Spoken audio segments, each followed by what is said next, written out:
Leewwatuma Wangeelaati. Maqaan Waaqayyoo barbaraan eebbifamu. Kutaa amma dubbifame sana keessaa kan ilaallu Wangeela Maatiyoos 28 kaafnee ilaalle waa'ee du'ee du'aa ka'uu Yesuus Kiristoos kan inni dubbatu. Du'ee du'aa ka'uu Yesuus Kiristoos kana seenaa isaa macaafa qulqulluun guddaa godhee ol kaasee dubbata. Dhugumas guddaadhaa ol kaadhas. Waaqayyoof galanni guddaan haa ta'u. Amen. Nagaan Waaqayyoo siif haa ta'u. Mee nagaan Waaqayyoo siif haa ta'u waliin jedhaa. Nagaan Waaqayyoo siif haa ta'u. Nagaatu wangeela dhaga'uu jaallata waan ta'eef galanni guddaan Waaqayyoof haa ta'u. Maqaan Waaqayyoo bara baraan eebbifamu. Sanbanni erga darbee jalqabaa torbanitti barii gaafa sanbata guddaa Maariyaam isheen Magdalaa fi Maariyaam isheen kaan awwaalicha ilaaluu dhaqan. Kunoo ergamaan Gooftichaa Waaqarraa gadi bu'ee dhufee dhagicha balbala awwaalaa irraa galagalche. Waan irra taa'ee socho'ii guddaan isaa ta'e. Bifni isaas akka bakakkaa, uffanni isaas akka cabbii adii ture. Galanni Waaqayyoodhaaf haa ta'u. Isaan dubartoonni kun kan isaan deeman reeffa isaa urgooftuu dibuudhaaf yeroo isaan deeman waan humna isaanii godhaniiti. Waan hundi isaanii kun immoo maayinni urgooftuu bitatanii reeffa isaa dibuu hin danda'u. Garuu kan isaan hin dandeenye dhagicha awwaala sana awwaalarraa kaasuu hin danda'an. Maqaan Waaqayyoo haa eebbifamu. Egaa daandii irratti yeroo dubbachaa deemanii eenyutu dhagicha awwaala sanarraa nuuf galagalcha? Eenyutu danda'a? Humna isaanii ilaalanii, dandeettii isaanii ilaalanii, amma isaanii ilaalanii, namoota isaanii wajjin jiran sana ilaalaniitu eenyutu dhagaa kana awwaalarraa nu galagalchuu danda'a jedhanii dubbachaa gaafa bira ga'an dhagicha awwaalicharra hin jiru. Galanni guddaan Waaqayyoodhaaf haa ta'u. Isatti sodaatu gararraa Waaqayyoo jira. Meerga keessan ol kaasaa isa sodaatu gararraa jedha. Waaqayyoo jira jedha. Haalleluuyaa. Waan baay'ee nu dadhabsiisuu danda'a, nu sodaachisuu danda'a. Yaaddoon isaanii ni guddaan eenyutu dhagaa kana nu galagalcha? Urgooftuu bituu hin dandeenya, dibata dibuu hin dandeenya, achi dhaquu hin dandeenya. Wanta nu hin dandeenye garuu dhagicharraa kaasuu hin dandeenyu. Jedhanii gaafa isaan dubbachaa dhaqanii ergamaan Waaqarraa dhufee isa isaa yaaddesse gararraa taa'aa jira. Har'as inni Waaqayyoo isa si yaaddesse gararraa jira. Har'as inni Waaqayyoo isa nu yaaddesse gararraa jira.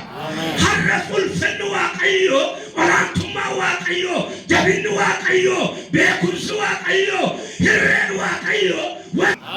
Har'as mirga abbaa taa'ee nu dubbachaa jira. Galanni guddaan Waaqayyoodhaaf haa ta'u. Kanaaf seenaan du'aa ka'uu Yesuus Kiristoos gabaabaatti yoo ilaallu Hidduun dura Yesuus Kiristoos kun ilma Waaqayyoo jedhameeti macaafa qulqulluu keessatti kan inni waamamaa ture. Kutaawwan garaa garaa keessatti yoo dubbiftan ilma Waaqayyoo garuu erga du'ee du'aa ka'e hangafa nagaa, hangafa lubootaa jedhee waamame. Galanni guddaan Waaqayyoof haa ta'u. Hangafa jireenyaa, hangafa lubootaa, hangafa nagaa, isa nagaa dhiigee ka'e, isa awwaala dhiigee ka'e, isa kumaatami namootaa dadhabe dhagaa gangalchanii irra kaanii dadhaban isa qabna. Inni dhagicha galagalchee luba bantii Waaqaa ta'e waa'ee keenyaaf harrayyuu dhaabachaa jira. Haalleluuyaa. Isa qabna. Maqaan Waaqayyoo bara baraan eebbifamu. Kanaaf wanti nu itti gammaduu qabnu gaafa waa'ee isa fannoo irratti nu darbeessan gaafa yaadan isaa wajjin gaafa jiran fannoo isaa gaafa ool seenaa isaa gaafa yaadannu keessi keenya baay'ee gammaduu qaba. Baga gammaddan Yesuus du'ee du'aa ka'eera. Galanni guddaan Waaqayyoof haa ta'u. Yeroo tokko wanti mataa keenya nu goolu waan baay'ee jiraachuu danda'a. Kollaanaallee jeeqamuu dandeenya. An akkasittiin oollee, akkasittiin dabarsine, akkasittiin jiraanne, naan guunne. Inni guutuu ta'e Yesuus waa'ee kee du'a mo'ee ka'eera. Haalleluuyaa. Kanaaf gammachuun keenya inni guddaan maayinni gaafa Kiristoositti wal arginu, gaafa fannoo jala jiraannu, gaafa olaantummaa Yesuus lallabnu, gaafa olaantummaa Kiristoos faarfannu, gaafa olaantummaa Yesuus barsiifnu, nam gammachuun keenya irraa hafaadha. Amen. Ameen haleluuyaa. Hamana tokko qabana qabot gaafa naqee karat waa'ee kooyuu nan irraanfadhu. Waa'ee dhalootaa waa'ee biyyaa natti dhufu. Waa'ee kooyuu nan dhiisa. Gaafa mana Kiristoos fannoo Kiristoos boqonnaa jala oollu waa'ee inni darbuu nu rakkisu. Waa'ee biyya lafaa nu rakkisu. Foolii Kiristoos nutti urgaa. Foolii Kiristoos nutti dhaga'ama. Seenaa fannoo irraa nutti dhaga'ama. Isanni qullaa dhaabate. Isanni garafame. Isanni naafsiin jecha baate. Isa kanatu nutti dhaga'ama. Kun nutti dhaga'amuu qaba. Namoota baay'eetu gadi baanee ilaalle. Sibiis heewu kayyir echaayira yoon baay'een taa'e. Kana naa jijjiirra echaayira. Isan jijjiiramne habbee Yesuusii jimbadee walitti hafte. Haleluuyaa. Isan jijjiiramne bara baraan dhaabatee hafu mirga baasaa tolba'ee iddoon sinii qopheessa. Iddoon jiraadhu hanaa wajjiniin jiraattu. Haleluuyaa. Nannaqa iddoon sinii qopheessa. Deebi'ee gara kootti sin fudhadha. Iddoon jiraadhu hanaa wajjin jiraattu. Iddoo sodaan hin jirre. Iddoo aduu hin jirre. Iddoo daaruun hin jirre. Iddoo nyaatamuun hin jirre. Iddoo ari'atamuun hin jirre. Mirga abbaa keenyaatti iddoo qabna. Mi'aan iddoo qabeera. Haleluuyaa. Rakkinni biyya lafaa yommuu turiddayyuu nuyi mirga abbaa keenyaatti iddoo qabna. Iddoo qabna. Hangafina gaanni ta'e Yesuus dhimma keenyaaf ol ba'eera. Galanni guddaan Waaqayyoof haa ta'u. Kutaa garaa kana keessatti yoo ilaaltan ilma Waaqayyoo hangafa nagaa jedhameetu waamamaa ture. Yohaannis 1:4 sagalichi nama foonii ta'e nu gidduu buufate ulfina isaa ilmi tokkichi abbaa isaatiif abbaa isaarraa argatu hin argata ture yookaan qaba ture. Galaatiyaa 4:4 barri murameessu yeroo ga'etti guute. Garuu Waaqayyo ilma isaa ergee innis yeroo ergame dubartii irraa dhalate seera jala galfame.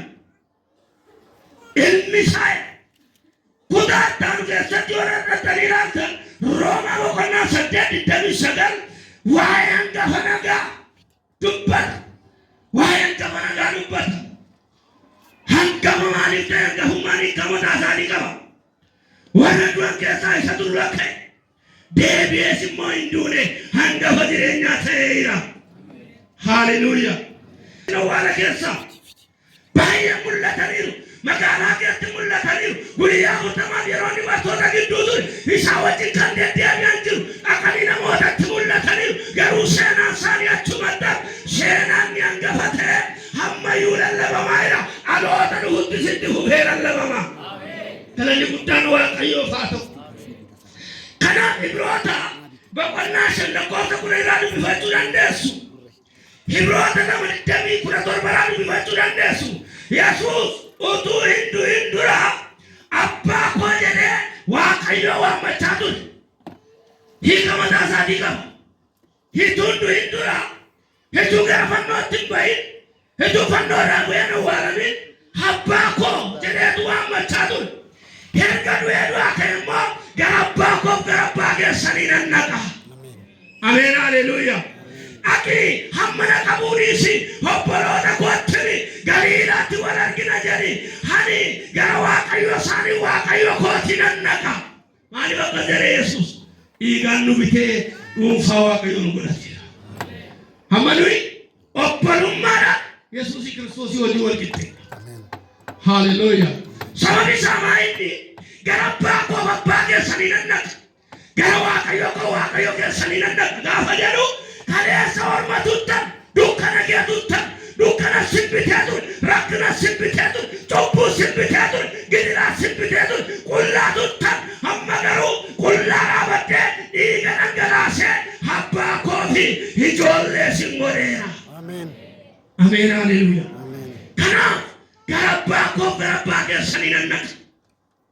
Obboloota kootti naaf himi. Dhiigaan bitee obbolummaa mirkaneesseera. Hidira dhabee obbolummaa mirkaneesseera Yesuus. Dhagaa garagalchee obbolummaa mirkaneesseera. Awwaala dhiigee obbolummaa mirkaneesseera.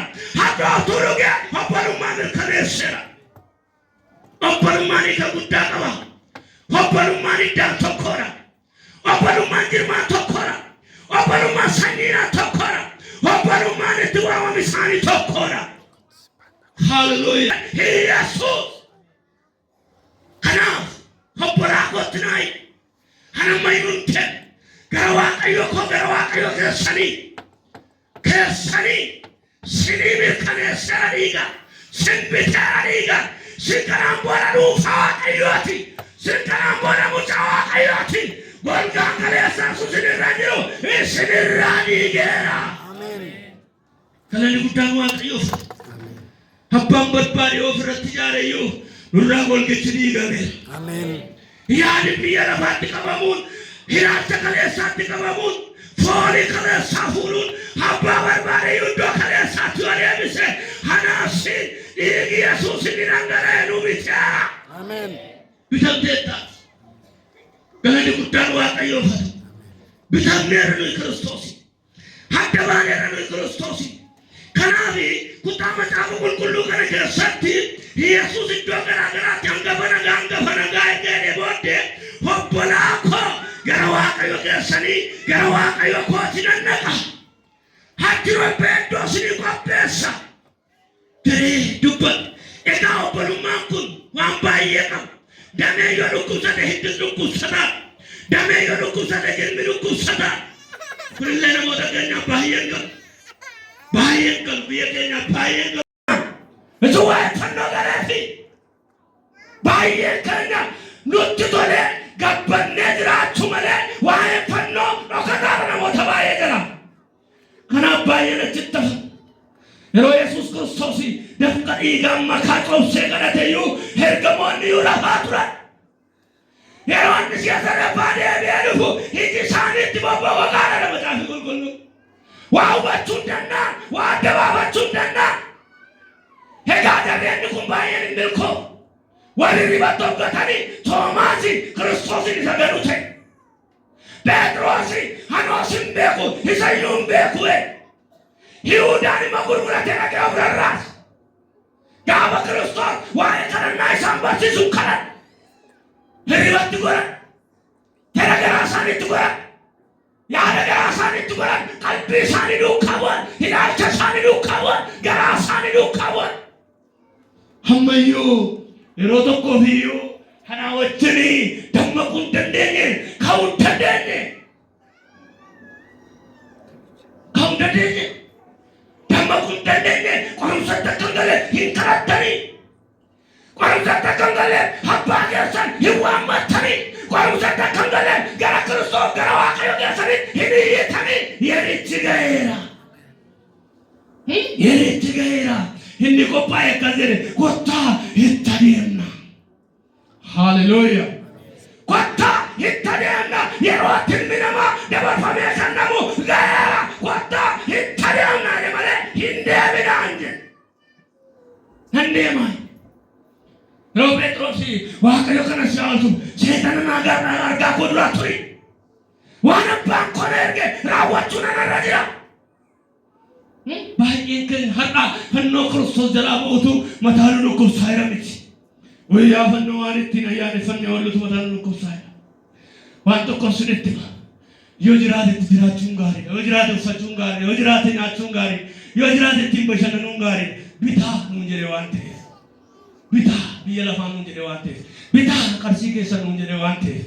Ta'uu baatus hoolaan godhuubaa marratti yoo dhibdes hoolaan fannoo irraa waa'ee keenya marratti jira. Hallelujah. Hallelujah.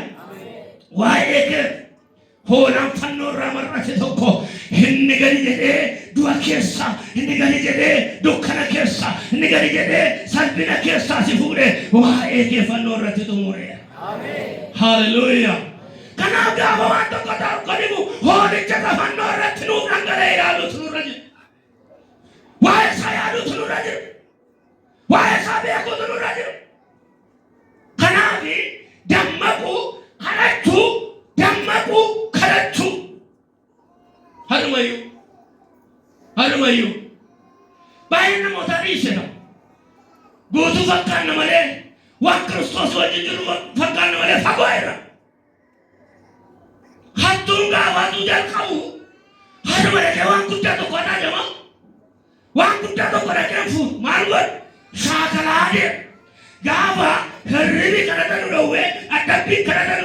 waldaa keessan wariyati waatu dhufaayi kana wattungaa waatu jalqabdu waanti koraa jalqabdi harruma dhaqee mootora konkolaataan kottu haleessa kan saayitii hiikitaa malee harruma dhaqee boommaa konkolaataa namaan hiiku harruma dhaqee baankiin cabsu waanti noo shaakal akkasumas namoonni guyyaa ayyaana kana hin machaa'u hin badu garaa isaanii kanaa toofkan yaada isaanii toofkan maalarra ayyaana hiyyoo bashannanne hiyyoo boqonne.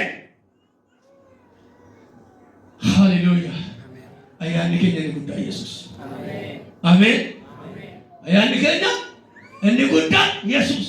Kan kana gargara kana yoo argita waldaa kee abee mara farsooyi waldaa kee abee mara rakkeedha. Garaa kootiin tolle maali garaa kee ishee kana yoo godhan ani warra akkasii jedha. Machooftuu sasalphoo warra akkasii. Machooftuu sasalphoo. Gaafa ayyaanaaf gaafa waan tokko dhattee waa fuuti waan ta'eef machooftota sasalphoo warra akkana. Akkuma hattoota sasalphoo sana machooftota sasalphoo. Waan tokko itti dhanna nutti ta'u jiraachuu danda'a. Lakki haphee Yesuus Kiristoos gaafa du'e qofaasaan duune. Yesuus qofaa du'e Filiiphis keessatti dhaqan yoo dubbiftan. Yesuus gaafa du'e qofaasaan duune. Maal fudhatee du'e? Hamara keenya fudhatee du'e. Eenyummaa keenya isa moofaa fudhatee du'e. Filiiphisuus 2 lakkoofsa 6 yoo dubbiftan hamara keenya eenyummaa keenya namummaa keenya isa moofaa fudhatee gadi bu'e. Qofaa du'e Yesuus. Eenyummaa damummaa sanu rakkis. Eenyummaa damummaa sanutti adda bu'uuri. Eenyummaa damummaa sanuufi. Eenyummaa damummaa sanuwari isaa wajjin gadi bu'e. Gaafa ol kees qofaan kaane namummaa haaraa kee namummaa haaraa fudhatee namummaa haaraa nutti uwwise jireenya haaraa nutti uwwise ulfina haaraa nutti uwwise erga haaraa nutti uwwise abdii haaraa nutti uwwise dhagaa garagalchee ka'e. Haleluuyaa. Isa wajjin duuneerra isa wajjin kaaneerraa inni Phaawulos Galaatiyaa keessatti yoo dhattanii dubbiftan Galaatiyaa 2 lakkoofsa 20 dhattanii argachuu dandeessu. Eenyummaan keenya inni moofaan isaa wajjin fannifameera awwaalameera akkasumas du'aa ka'uu isaatti hirmaanneerra. Eenyummaan keenya inni moofaan isaa wajjin fannifameera isaa wajjin du'e isaa wajjin awwaalameera. Haleluuyaa. Eenyummaan keenya inni haaraan Kiristoosii wajjin ka'eera. Nuyi nama haaraadha. Eenyummaa kiristaanni qabatee jiru eenyummaa haaraadha. Eenyummaa dhiigaan bitan. Eenyummaa dhiigaan miicame. Namoota tokko yoo argitan harraba isaanii fayyi malee garaan isaanii fayyi. Hin fayyi. Garaan isaanii iddootti harkisu qaba. Garaan isaanii iddootti godhatu qaba. Garaan isaanii iddootti fuudhee deemu qaba. Harrabaan fayyan fuula namaa duratti fayyan malee keessi isaanii dhiibbiniin fayyine. Rakkina jira. Garuu hin owwaalame namni tokko jechuun guutummaan guutuutti dureera. Wanti saafatee jiru. Sochiin keessatti taanaan yaadamuu qabu. Namni tokko du'atti dhiyaatee hafuurri keessatti taanaan yaadamuu qaba. Ilaalamuu qaba. Du'eera taanaan garuu owwaalamuu qaba. Kanaaf gaaf tokko namni sobee du'ee yeroo nama rakkisaa garaa jedhe. Namni sobee du'ee yeroo nama akkanii nama rakkisu beekamaa. Gaafas immoo biddeen gaddaan nyaatu amma moota akka tureessuma dhugumaa du'a. Gaafas isin gaddu biddeen gaddaan nyaatu. Eenyummaan hin duune dhaloota gidduudhaa deddeebi'ee nama rakkisa. Eenyummaan hin duune deddeebi'ee waqtii eeggatee ka. Wayarra watu fayyana keessi du'eera ta'a. Haaqsiniitu du'e malee jireenyi hin duune tokko maaqsinii isaatu gaafa si bira ga'u oolaan. Harraba isaa ilaatti oolaan. Akkaataan itti si dubbeessu argite oolaan. Akkaataan itti si wajjin jiraatu olaante oolaan. Garuu keessi isaa hin duune. Aloonni akkasii isuma dhugumaa isa Phaawulos jedhe Kiristoos wajjin du'u Kiristoos wajjin owwaalamuutu sarara jira. Gaafa inni ka'umu wajjin ka'a. Akas hiiki Galaatiyaa 2 lakkoofsi 20 Efesoon 2 lakkoofsi 6 isa maati gaafa du'e qofaasaan duune gaafa ka'es qofaasaa hiikaan leephisiwus boqonnaa sadii lakkoofsi digdam nuyi garuu wuuje lammi waaqarraati jedha Phaawulos. Nuyi lammi waaqarraati waan tokko sirriitti namni tokko badee Ingiliz keessa yoo jiraate Awurooppaa keessa yoo jiraate waan achi keessa jiru lammi biyya sana jedhama. Hin jedhamu yookaan immoo hirkisa waan naqee yookaan immoo waan biraaf mootummaa waan ergee lammi biyya sanaan jedhamu. Lammi biyya sanaa kan isa jechisiisu maal? Waraqaa eenyummaa biyya sanaati. Nuyi garuu jedha Phaawulos lammi biyya waaqarraati gaafa jedhu iddoo dukkanaa fi wal makaa rakkisaa kana yoo jiraanne iyyuu yaadi keenya guutuutti biyya waaqaa jira. Hallelujah. Abdiin keenya achi. Rakkina qabna sitti waraansa qabna hinaanna wanti garaagaraa nutti bu'a. Garuu nuyi lammi biyya waaqarraati.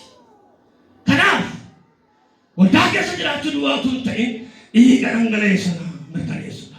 Dhiiga dhangala'e sanatti amanuudha. Dhiiga dhangala'e sana iddoo kennuudha. Inni akkas jedhee nuyi kanaan booda lammi biyya waaqarraati maaliif jedhe iddoon nuyi akkatu eenyummaa keenya kanis waraqaan eenyummaa keenya inni dhiigaan mallattaa'e lammi waaqarraa ta'uu keenya ibsa. Kanaaf ani jedhe godaannisa madaa Yesuus Kiristoos ofirraa qabuun qaba waan ta'eef na rakkisinaa jedhe na tuttuqinaa maal taatanii waan durii sanatti ibsinidha. Waan durii sana yaadachiisina. Hamma mallattootu narra jira. Godaannisa mallattoo Yesuusiin ibsu chaappaa Yesuusiin ibsu isatu narra jira jedheetu dubbata. Akkas gaafa jennu Phaawulos rakkina qabuu miti. Phaawulos lolan qabuu miti. Phaawulos ari'ataman qabuu miti. Phaawulos of harkaan namnee miti. Phaawulos hin beelofnee miti. Phaawulos hin dheebonnee miti. Biyya lafaa keessa jira. Kun hundumtuu isarra hiika. Garuu rakkinni suna jiraatu wantoonni biyya lafaarratti dhala namaarratti ta'an kanarratti yoo ta'e iyyuu ani lammi biyya waaqarraati. Nan tuttuqina olkaanee dhaabannee kana. Hin gaafama. Waaqayyoof galanna.